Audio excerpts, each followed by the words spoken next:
minsan, madalas nakakagawa tayo ng mga pagkakamali.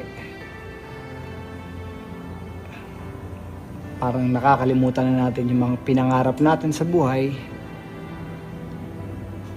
Yung mga pinangako natin gawin. Tas kadalasan pa, nasasaktan mo pa kung sino yung mahal mo. Pero kailanman, tayo mga Pilipino, hindi natin nakalimutan kung bakit tayo nasa ibang bansa. Nandito tayo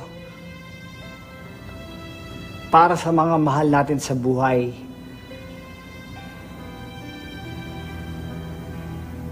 Kahit ganong kahirap ang buhay dito,